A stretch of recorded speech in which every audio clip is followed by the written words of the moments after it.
나의 삶을 채우시네. 예. 자, 우리 옆에 분하고 인사합시다. 하나님께서 집사님의 인생을 채워주실 줄로 믿습니다. 시작.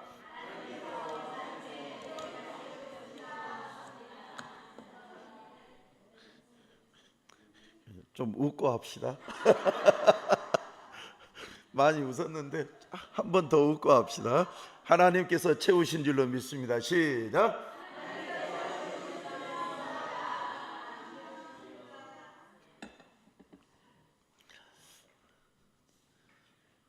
저는 주일 월화 이렇게 치유성회를 가족성회를 다녀오고 또 수요일 날 잠깐 쉬었다가 저녁 예배 드리고 또 목요일 날 또 케냐 선교 가는 것도 준비하고 또 금요일 날도 또 준비하고 이런 가운데에 일주일이 금방 지나갔어요. 그런데 평상시와는 달리 조금 더 잠을 잤다는 거. 새벽 예배가 없으니까 너무 좋아요. 목사가 새벽 예배 없으니까 좋다고 하는 이 말은 뭐냐면은 그만큼 잠을 못 자고 산다는 거죠. 그래도 이번에 충분히 이렇게 자두니까 저녁이 되면 말똥말똥해요. 얼마나 감사한지. 그래서 쉬어서 참 하나님 앞에 그것도 감사하다 이런 생각을 했습니다. 우리가 지난 2주간에 걸쳐서 야곱의 인생을 통해서 하나님의 음성을 들었어요. 야곱이 20년 동안 열심히 하란에서 정말 일약 최고의 부자가 되고 예쁜 부인도 이렇게 맞이하려고, 그래서 이제 그의 삼촌 애삼촌 라반의 시기 질투를 통해서 더 이상 그곳에서 하란에서 있을 수 없어서 다시 지난날 살았던 그곳으로 되돌아가는데, 고향으로 되돌아가는데 그 키로수가 약 800km예요.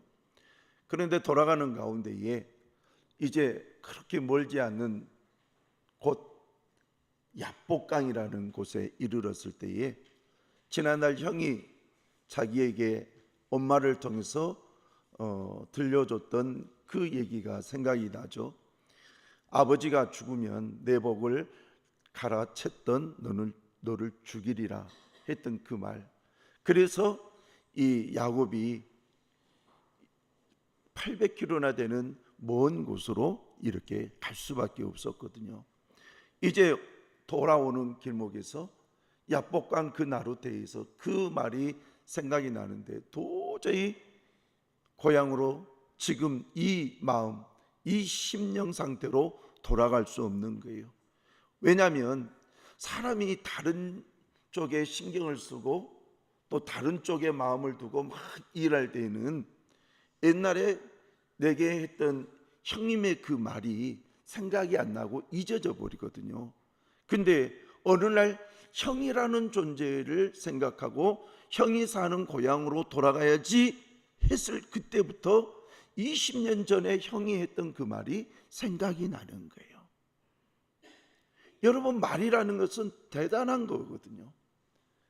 평상시에는 묻어두고 기억하지 않았고 했던 것이 어느 날 문득 생각나는데 20년 뒤에 지금 야곱에게 형이 너 죽이겠다 그 말 때문에 야복강을 자기는 넘어가지 않아요. 먼저 종들과 이 자기의 이 동물들 먼저 보내고 그 다음에 처자식 먼저 보내고 그리고 자기만 마지막에 살겠다고 지금 야복강 나루에서 기도를 하는데 성경은 이 기도를 씨름했다 그랬어요.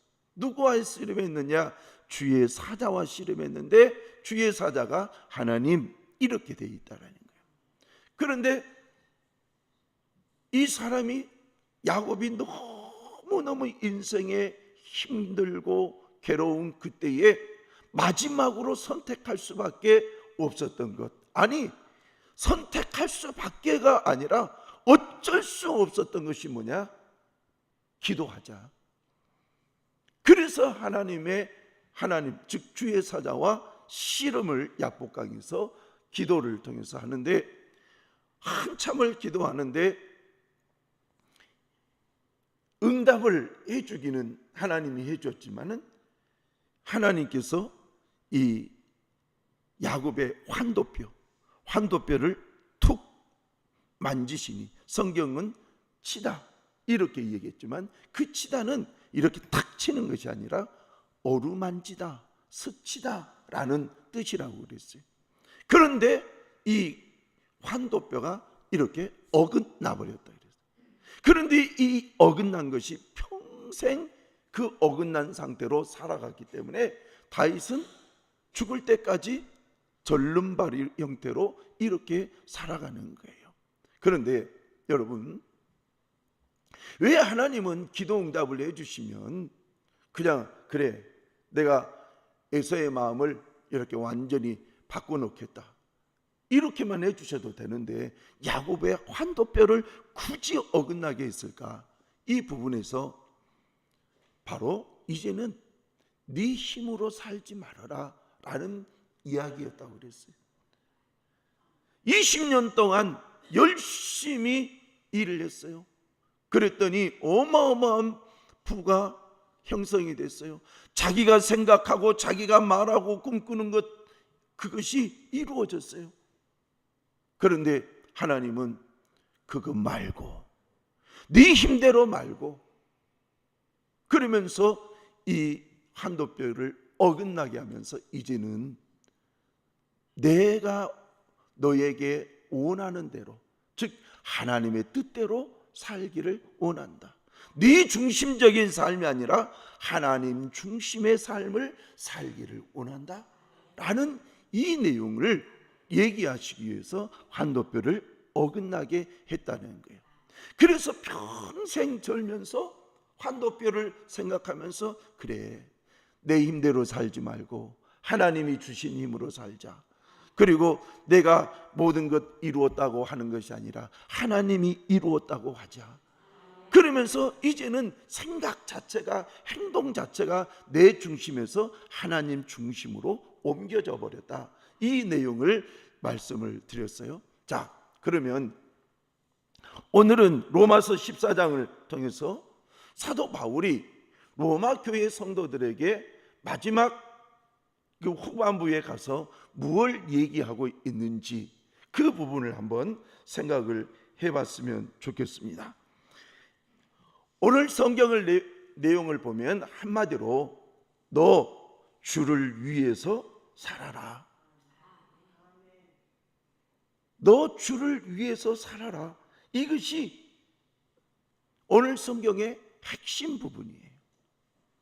하나님께서 야곱에게 네 힘대로, 네 목적대로, 네 마음대로가 아니라 이제는 하나님의 중심으로, 하나님의 말씀에 근거해서 이제는 하나님께 영광을 돌리면서 살기를 원한다.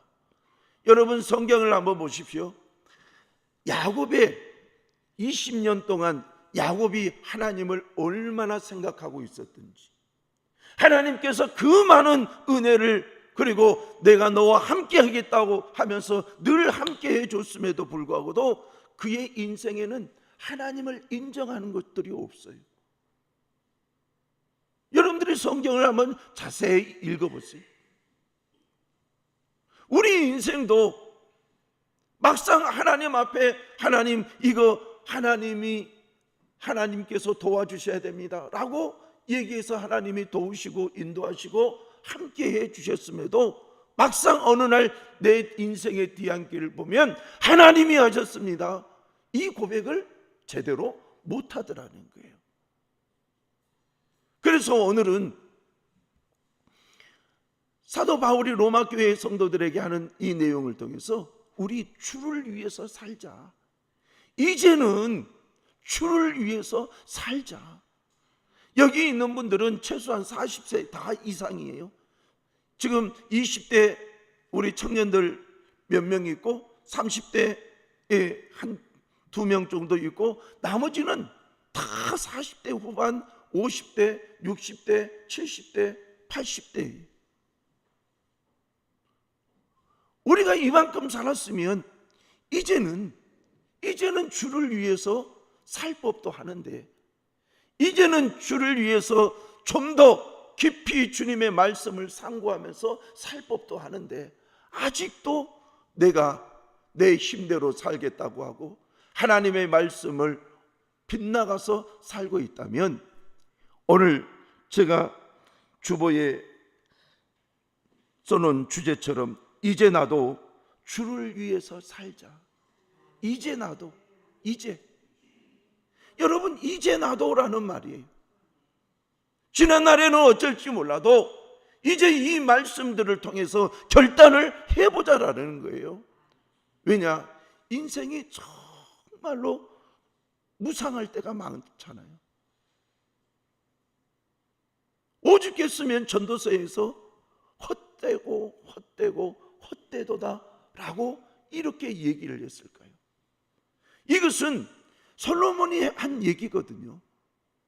하나님의 은혜를 그야말로 아버지보다 훨씬 더 많이 받고 그리고 누리고 살았던 그 하나님 없이는 안 된다라는 거예요. 그래서 그의 마음속에서 이 우상이라는 이것을 직접적으로 섬기지는 않았지만 그의 아내들에게 우상을 섬길 수 있도록 허락해버렸던 그것이 하나님 보시기에는 심히 불편했던 거예요. 네가 네 아버지 다윗처럼 어느 순간, 모든 순간에 하나님만 믿고 섬기고 온 가족이 그랬으면 참 좋으려면 솔로몬의 인생의 후반기에는 그렇지 않았거든요. 정략적 결혼이 그의 인생을 망가뜨려 버렸거든요. 여러분, 솔로몬도 하나님이 주신 지혜, 그것이 결국은 정략적 결혼이라는 판단을 내리게 했어요. 그런데 그것이 되는 줄 알았어요. 근데 그것이 솔로몬이 죽자마자 하나님은 그 죄를 물어 그의 나라를 남유다 북이스라엘로 나눠버리잖아요. 그래서 우리는 하나님, 이제 나는 우리 주님의 말씀 따라 살아갈 수 있도록 도와주십시오. 이제 내 인생, 남은 인생 주를 위해서 살아갈 수 있도록 도와주십시오. 내가 늘 후회만 하고 사는 것이 아니라 이제는 주님께 내 인생을 맡기고 주의 뜻을 따라서 주의 말씀을 가지고 주님의 뜻을 이루어 드리며 살 수 있도록 이끌어 주시옵소서. 그것의 핵심의 말씀이 오늘 로마서 14장 7절 8절에 있는 말씀이에요. 우리 한번 같이 읽어보겠습니다. 시작. 우리 중에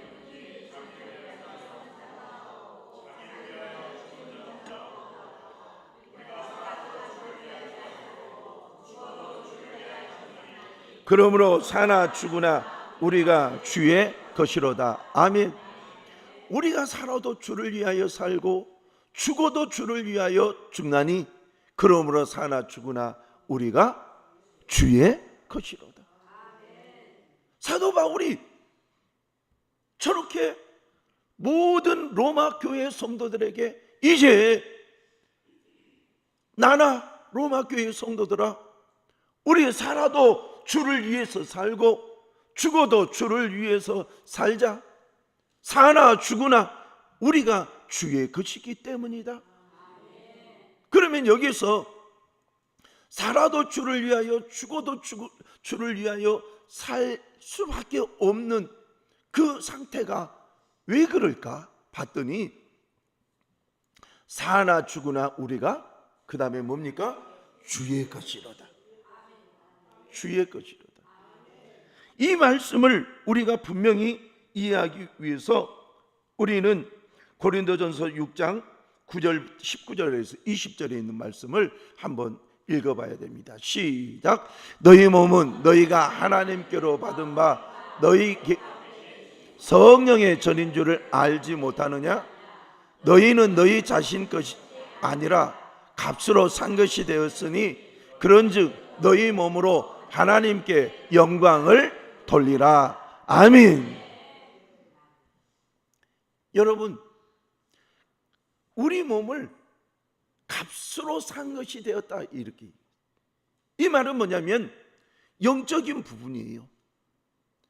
원래 우리가 사단에게 붙잡혀서 예수를, 하나님을 믿지 않냐고, 믿지 않는 불순종의 영을 가지고, 사단의 영을 가지고 이렇게 하나님의 말씀을 떠나 살면서 지은 그 죄, 이것을 어느 날 예수님께서 이 모든 우리의 죄를 다 짊어지시고 십자가에 달려 죽으셨어요. 그래서 우리를 사망에서 생명으로 옮긴 이 상태를 오늘 값으로 내가 샀다. 구약에 그러한 제사를 위해서 양을 사고 그 양에게 머리에 안수해서 내 죄를 전가시키고, 그리고 그 양을 대신 죽이고 내가 용서받았던 그때의 그 내용을 그대로 신약에 적용시키면서 우리는 예수의 보혈의 피값으로 산 자들이기 때문에 이제는 우리는 다 주의 것이다. 이것이 잘 믿어지지가 않아요. 여러분들이 신앙생활을 한참을 해야지 이것이 깨달아질 때가 있어요. 지금 여러분들에게 말씀을 이렇게 전하면 내가 주의 것이다 라고 했는데 그것이 지식적으로는 다가올 수 있어요. 목사님이 오늘 설명을 해드리니까 그렇구나, 그래서 아멘은 되는데 이 가슴에 내가 주의 것이라는 이것이 와닿지가 않는 거예요. 왜냐? 와닿지 않으니까 또 내 마음대로 사니까.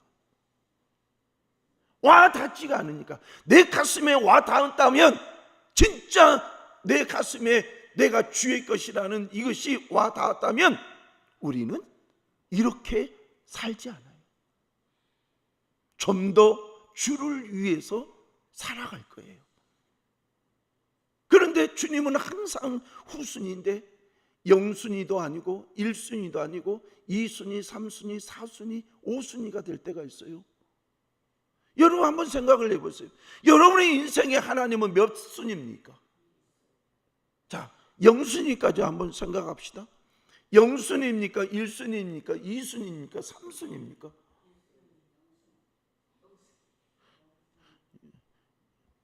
여러분 한번 생각을 해보세요. 0순위예요? 아니면은 1순위예요? 2순위예요? 3순위예요? 우리에게 있어서 지금 사도 바울은 0순위가 되기를 원하는 거예요. 그 자체가 되기를 원하는 거예요. 너 사는 목적이 예수가 되기를 원하고, 사는 목적이 하나님의 뜻이 되기를 원하고, 사는 목적이 성령과 함께하는 것이고, 그것의 결과물이 하나님의 영광, 이렇게 나타나기를 원한다는 거예요. 굉장히 어려운 내용이에요. 우리가 철학적 사고방식으로 해도 이 말을 깨닫기가 얼마나 힘들어요. 그런데 이것을 신앙의 마음으로 받아들인다는 것은 너무너무 어려운 거예요. 여러분, 그래도 오늘 우리는 성경을 통해서 우리는 분명히 알아야 될 것이 있어요. 자, 고린도전서 10장 31절 말씀 시작. 그런즉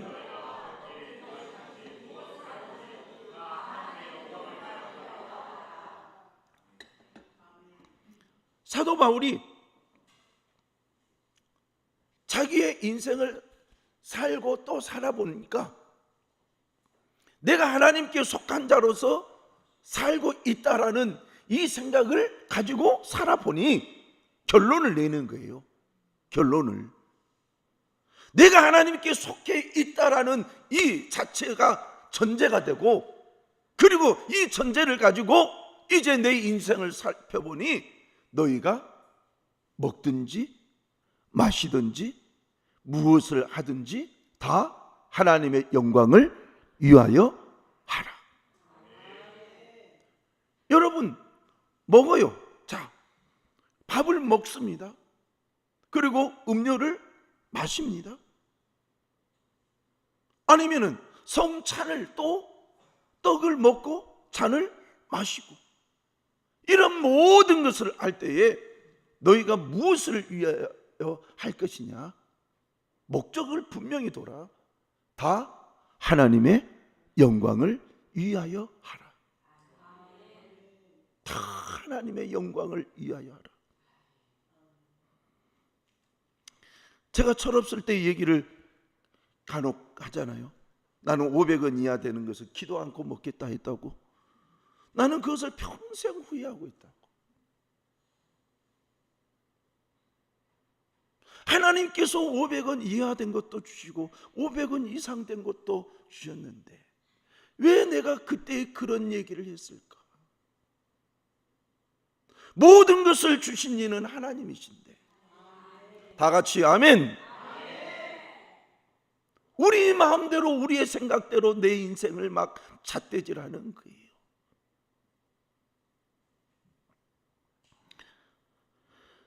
그런즉 너희가 먹든지 마시든지 무엇을 하든지 다 하나님의 영광을 위하여 하라. 제가 주일날 아침이 되면은 어찌됐든 샤워를 해요. 샤워를 하면서 이 물을 대상으로, 주님, 이 물로 내 몸을 깨끗이 씻은 것처럼 내 죄를 깨끗이 예수님의 보혈의 피로 씻어 주시옵소서. 그러면서 주님 샤워를 하면서 묵상을 하면서 기도하면서 무슨 생각을 하느냐? 오로지 하나님의 말씀만 전하게 하여 주시옵소서. 내 양심에 속임이 없이 하나님의 말씀만 전하게 하여 주시옵소서. 여러분, 먹든지 마시든지 그랬어요. 여러분들은 오늘 오면서 무슨 생각을 했습니까? 그러면 오늘 이 예배를 드리는 이 이유를 저 말로 그대로 한다면, 하나님, 내가 오늘 아침에 씻고 그리고 옷을 입고 이제 걸어서 교회에 갑니다. 예배를 드리러 가는데 이 모든 것이 하나님의 영광이 되게 하여 주시옵소서. 이 모든 것이, 모든 것, 뭔가를 끊어낼 수가 없는 거예요. 우리 인생에 찰나라는 말이 있어요. 찰나. 한순간, 순간, 이것이 연속이 돼 있어서 우리의 인생이라 그러잖아요. 여러분, 한 찰나, 이 찰나가 뭐냐? 다 주를 위해서라는 거예요. 주를 위해서. 여러분, 그래서 여러분들이 생각하는 것도 주를 위해서, 그리고 또 마음을 품는 것도 주를 위해서, 또 내가 말하는 것도 주를 위해서, 그리고 내가 행동하는 것도 주를 위해서 한번 해보자라는 거예요. 자, 한번 따라서 합시다. 이제는 주를 위해서 살아보자. 예, 이제는 주를 위해서 살아보자라는 거예요.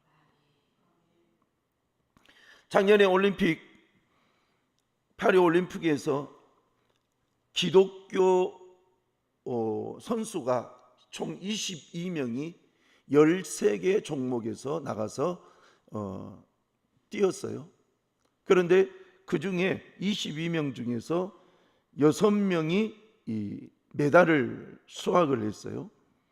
남자 펜싱에서 이 2관왕에 오른 오상욱, 그리고 배드민턴에서 안세영 금메달을 목에 걸고, 남자 유도에서는 김민종이 은메달, 여자 유도 김하윤과 김지수, 그리고 남자 유도 안바울이 동메달을 이렇게 걸었어요.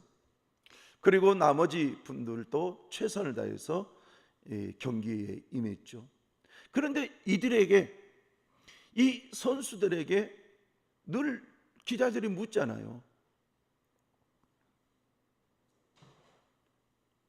이렇게 소감, 메달을 따면 금메달 딴 소감을 좀 얘기해 달라고. 그러면 이상하게도 이들은 하나님의 영광을 위해서 이 말을 꼭 해요. 누군가가 아마 영적 훈련이 있었겠죠. 훈련을 할 때 너희들이 하나님의 영광을 위해서 이거 해야 된다, 이렇게 가르쳤겠죠. 그렇지만 이들이 누가 가르친다고 해서 그 매스컴에 나갈 때에 하나님의 영광을 위해서 이 말이 쉽게 나오지는 않거든요. 늘 훈련되어지고 그 마음이 내 마음에 있을 때에 나도 모르게 하나님의 영광을 위해서 내가 이렇게 힘들게 그리고 최선을 다해서 이 경기에 임했습니다. 그랬더니 금메달 땄습니다. 은메달, 동메달 땄습니다. 이렇게 얘기할 수 있거든요. 여러분, 이 앨리스 펠릭스라는 여자, 앨리슨 펠릭스라는 세계 선수권대 여자 200m 금메달 리스트가 있는데, 이 여자 선수는 독실한 기독교인인 거예요. 그런데 이 사람이 공식 홈페이지에 뭐라고 얘기를 하느냐, 내 신앙은 내 인생에 있어서 가장 중요한 것이다. 나의 달리기 능력은 하나님께서 주신 놀라운 선물이고, 나는 하나님께 영광 돌리기 위해 내 능력에 최선을 다하고 싶다. 그는 특히 보통의 올림픽 달리기 선수들과 다른 존재가 되기 위해 노력하고 있다. 사람들이 내 모습을 통해 기독교인은 어떻게 다른지 알게 되길 바란다. 이렇게 얘기하는 거예요. 자, 저를 보세요. 여러분들은 기독교인인 거예요. 여러분들은 그리스도인인 거예요. 그리스도인은 하나님께 속한 자예요. 예수께 속한 자예요. 그러면 예수께 속한 내가 어떻게 살아가야 되는지 누군가에게 좀 보여줘야 되잖아요. 예수를 믿는데도 다른 사람들과 똑같다면 예수가 당신을 위해서 무엇을 했는가? 라고 질문하면 답을 찾을 수가 없는 거예요. 그러나 내가 다른 누군가와 다른 모습과 다른 언어와 또한 덕이 되는 그런 삶을 살아간다면 누군가에게 얘기할 수 있잖아요. 하나님이 나를 이렇게 변화시켰다. 예수께서 나를 이렇게 변화시켰다. 성령께서 나를 이렇게 변화시켰다. 네가 나를 잘 알지 않느냐? 지난날 이기적이고 지난날 교만했고 지난날 나만 알고 했던 내 모습이 이제는 주를 위해서 사는 나를 한번 보라는 거예요. 내 가정을 한번 보라는 거예요. 이제는 다르지 않느냐? 오늘 우리는 주여, 내가 생각하는 것도 하나님의 영광을 위해서, 말하는 것도 하나님의 영광을 위해서 살게 하여 주시옵소서. 우리가 이 부분에서 놓치지 말고 이제는 살아가십시다. 우리는 너무 쉽게 놓쳐버리는 거예요. 너무 쉽게. 내가 주의 사람이라는 것, 예수의 사람이라는 것을 너무 쉽게 놓쳐버린다니까요. 자, 따라서 합시다. 나는 주의 소유이다. 나는 주의 것이다. 예, 이것을 우리 놓치지 맙시다. 이것을 놓치면요, 금방 혈기가 다시 올라오고 옛날 것이 다시 생각나고 그렇게 되는 거예요. 나는 예수의 이름을 믿고 예수께서 흘리신 그 십자가의 보혈로 내 죄를 씻음받고 성령의 감동 감화를 통해서 내 인격이 차근차근 성화가 되어져 가고 있고, 내 생각이 예전에는 내 중심에서 예수 중심, 하나님 말씀 중심으로 바뀌어져 가고 있고, 이제는 그렇게 되었으면 좋겠습니다. 이제 나는 그렇게 되기를 축원합니다. 마태복음 6장 33절을 보면 시작. 그런즉 너희는 먼저 그의 나라와 그의 의를 구하라. 그리하면 이 모든 것을 너희에게 더하시리라. 예수님께서 먹고 사는 부분에 대해서 늘 고민한 사람들에게 너희는 먼저 그의 나라와 그의 의를 구하라, 이렇게 얘기하는 거예요. 그러면 그의 나라가 뭐냐는 거예요. 그의 나라, 이 그의 나라는 이 헬라어로 나라라는 이름 바실레이아라고 해요. 바실레이아. 그런데 이 나라는 누군가가 통치한다는 거죠. 통치하면 통치자의 생각과 통치자의 권능과 권력이 그대로 백성들에게 이렇게 들어가게 적용이 되게 돼 있어요. 그러면 너희는 먼저 그의 나라 그랬어요. 이것은 하나님의 나라거든요. 그러면 하나님이 너를 통치하게 하라, 이 말이거든요. 하나님이 너를 통치하게 하라. 이것이 그의 나라인 거예요. 여러분들이 오늘 최소한 하나님의 나라 안에 있는 것은 이 자리에 와서 예배를 드리고 있다라는 거예요. 여러분에게 주의 성령이 너 오늘 교회에 가서 하나님을 예배해라, 그러면서 여러분의 이성과 여러분의 지식과 여러분의 감정을 지금 성령께서 북돋으실 때에, 내가 오늘 기꺼이 내가 좋은 깨끗한 옷을 입고 하나님 앞에 나가서 예배하겠습니다, 이렇게 하는 거예요. 여러분들은 최소한 지금 이 자리에 있다는 것은 하나님의 통치를 받고 있다라는 거예요. 그러면 통치를 받고 있는 이 모습 안에서 이제는 내 생각도, 내 언어도, 내 행동도 통치를 받기를 원합니다. 그런데 이 부분에서 우리는 마태복음 6장을 한번 살펴볼 필요가 있어요. 예수님께서는 굉장히 중요한 단어를 얘기하시는데, 우리 마태복음 6장 1절부터 8절 한번 읽어보겠어요. 시작. 사람에게 보이려고 그들 앞에서 너희 의를 행하지 않도록 주의하라. 그리하면 하늘에 계신 너희 아버지께 상을 받지 못하느니라. 그러므로 구제할 때에 외식하는 자가 사람에게 영광을 받으려고 회당과 거리에서 하는 것 같이 너희 앞에 진실로 너희에게 이르노니 그들은 자기 상을 이미 받았느니라. 2절. 그 앞에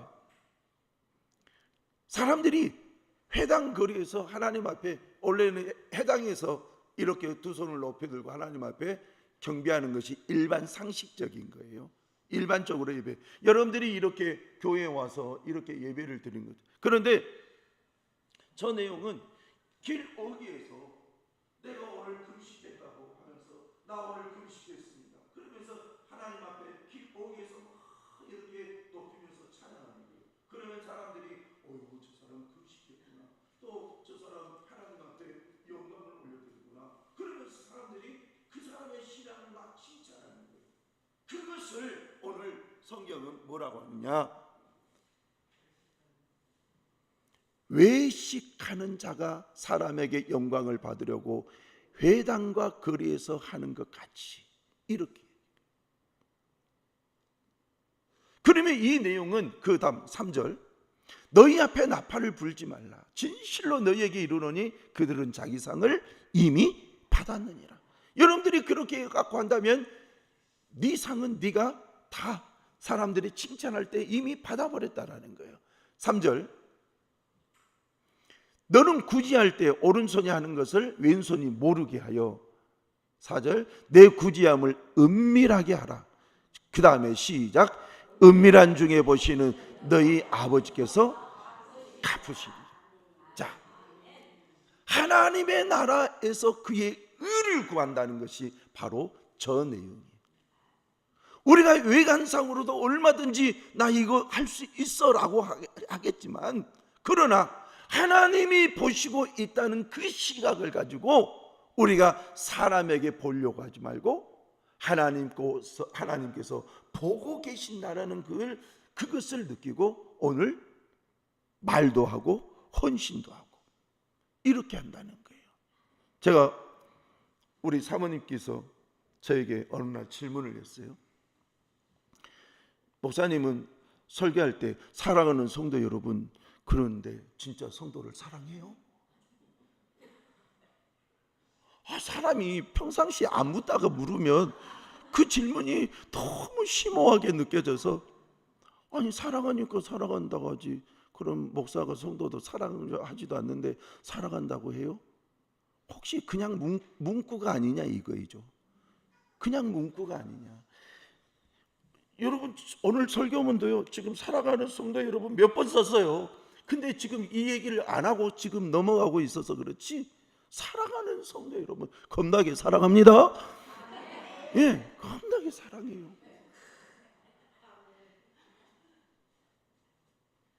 진짜.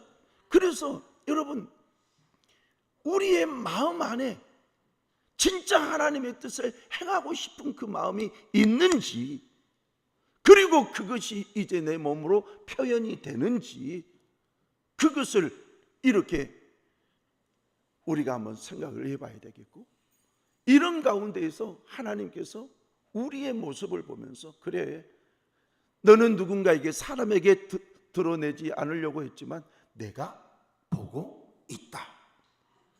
네가 은밀하게 했으니 나도 너에게 은밀하게 복을 내려주겠다.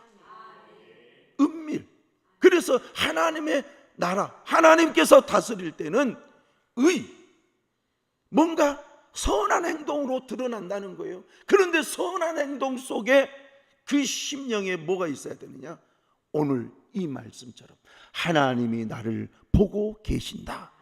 사람에게 보이려고 한 것이 아니라 하나님이 나를 보고 계신다. 예, 이것이 우리 속에 있다면은 여러분 뭘 해도 기쁜 거예요. 누가 좀 나를 안 봐주나 이것이 아니라 뭘 해도 기쁜 거예요. 뭘 해도. 자, 그러면 5절부터 한번 또 보십시다. 5절 시작. 또 너희는 기도할 때에 외식하는 자와 같이 하지 말라. 그들은 사람에게 보이려고 회당과 큰 어리 거기에 서서 기도하기를 좋아하느니라. 내가 진실로 너희에게 이르노니 그들은 자기 상을 이미 받았느니라. 너는 기도할 때에 내 골방에 들어가 문을 닫고 은밀한 중에 계신 내 아버지께, 은밀한 중에 계신 하나님은 은밀한 중에 계신다는 거예요. 은밀한 중에. 그래서 은밀한 중에 계시는 주님께서, 자 보십시오, 은밀한 중에 그 다음에 뭐요? 보시는. 하나님은 보고 계신다. 우리 다 같이 아멘. 그래서 우리가 우리의 심령 안에는 성령이 계시잖아요. 성령이 보고 계시는 거예요. 또 아버지 하나님께서 하늘에서 보고 계시는 거예요. 그러니 우리의 이 마음 안에 드러내려고 하는 의가 아니라 겸손의 의, 온유의 의 되었으면 좋겠습니다. 하나님 앞에 칭찬받는. 그래서 이제 결론을 내면 우리 주를 위해서 살아보자는 거예요. 우리의 삶의 행동이 그냥 나만을 위해서 살지 말고 이제는 주를 위해서 살아보자는 거예요. 다 같이 아멘. 기도합시다. 하나님 아버지 감사합니다. 나만 위해서 사는 것이 아니라 이제는 주를 위해서 살게 하여 주옵소서. 사나 죽으나 다 주의 것이다 라고 말했던 사도 바울의 이 고백이 우리의 고백이 되게 하여 주시옵소서. 예수님의 이름으로 기도하옵나이다. 아멘.